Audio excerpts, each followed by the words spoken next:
Não tem saúde, tem educação, não tem saneamento, não tem segurança pública. Enquanto isso, tem um cara em Brasília decidindo fazer 14 estádios de futebol para uma Copa que precisa de 8.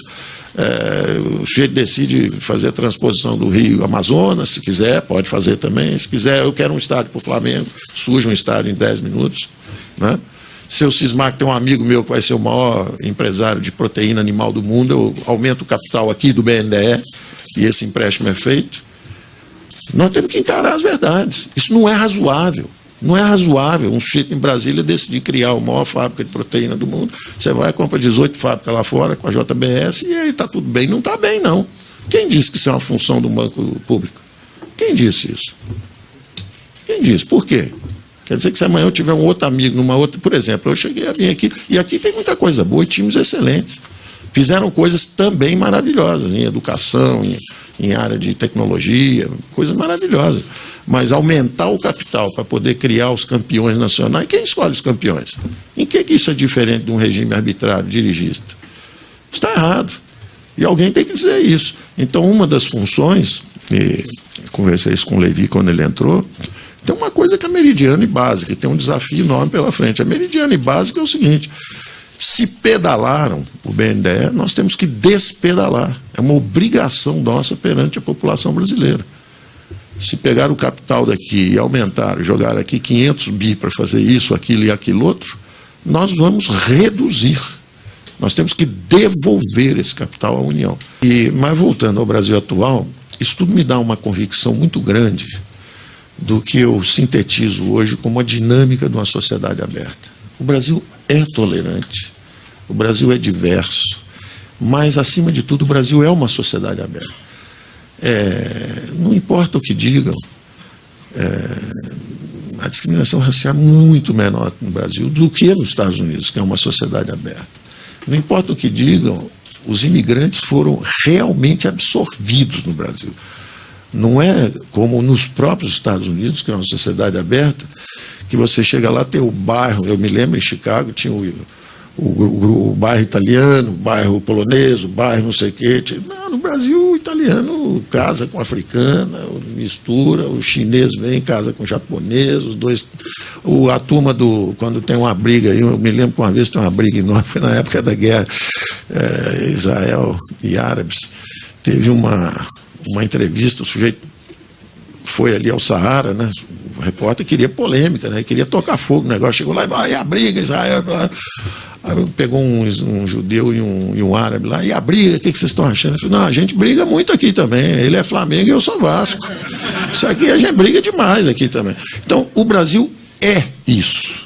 Não importa o que digam, não importa o que tentem construir, não importa o que, mesmo alguns inocentemente, pareçam estimular, a verdade é que o Brasil é uma sociedade aberta. E nos últimos 30 anos, os militares construíram uma infraestrutura. E os civis, depois da democratização, fizeram a inclusão dos pobres nos orçamentos públicos. Então, houve uma mudança de eixo. Em vez da infraestrutura com o governo central, através das estatais, fazendo os investimentos, a democracia brasileira democratizou os orçamentos públicos, puxou os recursos para a área justamente de capital humano, educação, saúde, foi para capital humano, saindo do capital físico, instalações industriais, equipamentos, rodovias. Então, Telebrás, Eletrobras, Siderbras, Nuclebras, Portobras, aquilo era um esforço de guerra para fazer, como foi dito também por um economista de esquerda, centro-esquerda na época, que era muito amigo do Reis Veloso, e eu também me dava muito bem com ele, que era o Barros de Castro. Era a economia brasileira em marcha forçada. Então, era a turma que fez os investimentos em infraestrutura, e deixaram para trás o capital humano. A redemocratização veio e puxou os recursos do capital humano. Como houve um acordo político entre conservadores mais oportunistas e uma esquerda desequipada do ponto de vista econômico, essa transição levou muito mais tempo e está levando muito mais tempo do que seria desejável. Porque eles estenderam os recursos para a área social, mas esqueceram de cortar os privilégios do outro lado, esqueceram de cortar os subsídios, esqueceram de reduzir e simplificar aquela engrenagem. O desafio que eu digo, inclusive, é de como transformar a máquina robesiana do poder absoluto, de quem manda, que centraliza, que toma as decisões, numa máquina russoniana da vontade do povo.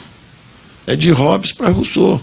Como é que eu saio do comando central, dirigista, faz isso, faz aquilo, para uma máquina que é o seguinte, olha, tem que centralizar os recursos, que aliás a Constituição de 88, em 2 bons pontos, ela tentou. Primeiro, era natural naquela época carimbar os recursos, bota aí em saúde e educação, para mostrar o nosso compromisso com a área social, 1. E 2, além de carimbar os recursos, vamos descentralizar a execução. Vamos descentralizar a execução. Que era absolutamente brilhante e pertinente. E não conseguimos até hoje. Daí, na nossa campanha, nós falamos mais Brasil e menos Brasil. Nós vamos descentralizar a execução. Faz o menor sentido ter um super-ministro que tem um orçamento de 100 bi, 50 bi, 30 bi, não sei o quê, e quem foi realmente eleito, que é o prefeito e o governador, não tem dinheiro para nada. Não tem saúde, tem educação, não tem saneamento, não tem segurança pública. Enquanto isso, tem um cara em Brasília decidindo fazer 14 estádios de futebol, com uma Copa que precisa de 8. O sujeito decide fazer a transposição do Rio Amazonas, se quiser, pode fazer também. Se quiser, eu quero um estádio para o Flamengo, surge um estádio em 10 minutos. Né? Seu Sismac tem um amigo meu que vai ser o maior empresário de proteína animal do mundo, eu aumento o capital aqui do BNDE, e esse empréstimo é feito. Nós temos que encarar as verdades. Isso não é razoável.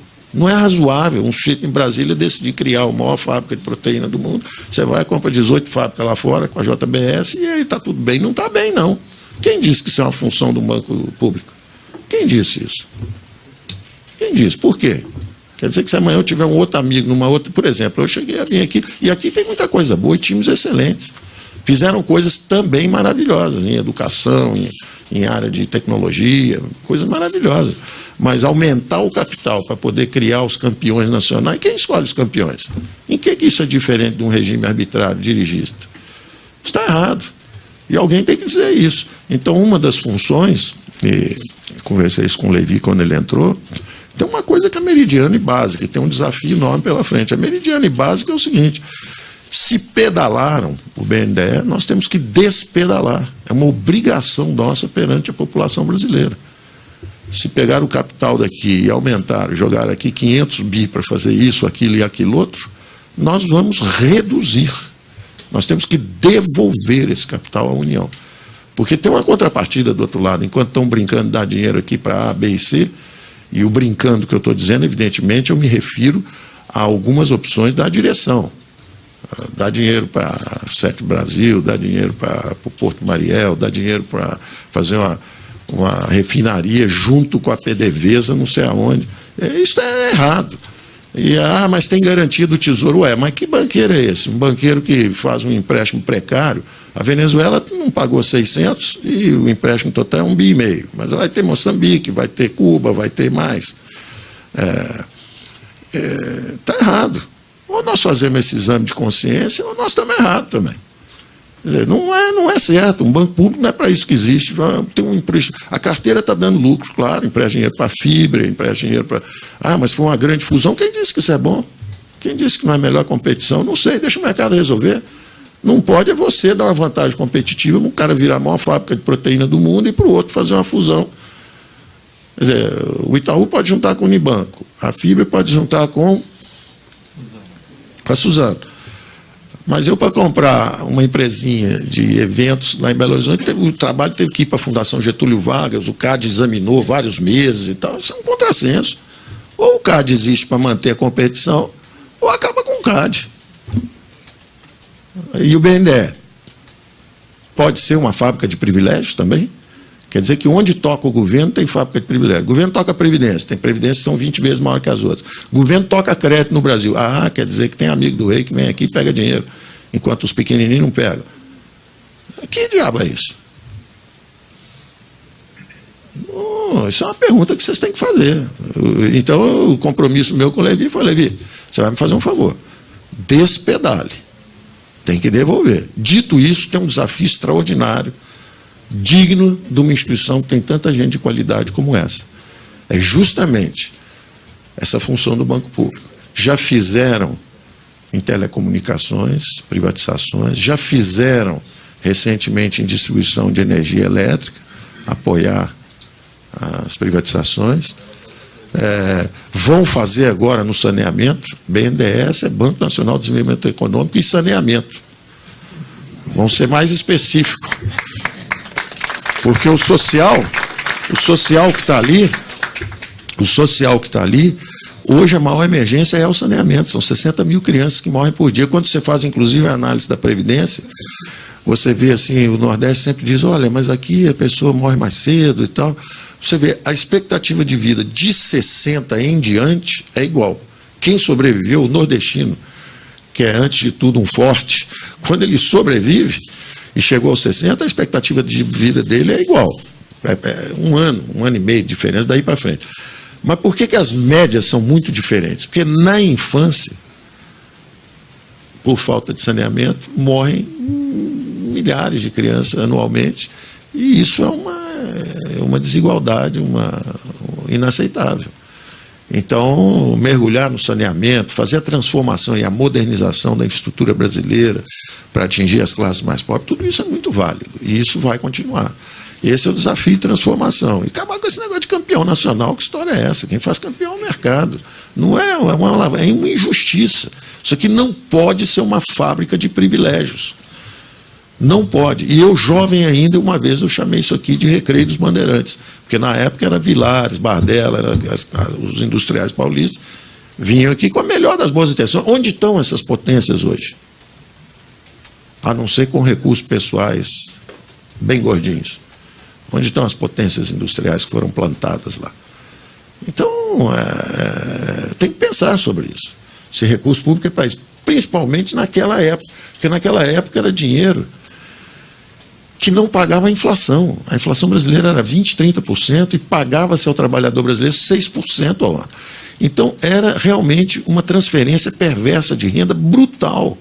Você literalmente tomava dinheiro do trabalhador brasileiro e passava para os industriais paulistas. Aí eu, brincando, chamei de Recreio dos Bandeirantes. Eles vêm aqui passar o fim de semana ali no Recreio dos Bandeirantes, na Barra, fica no hotel, aí vem aqui, pega um dinheirinho e volta. Está bonita a festa. Então, nunca foi nada institucional contra o banco em si.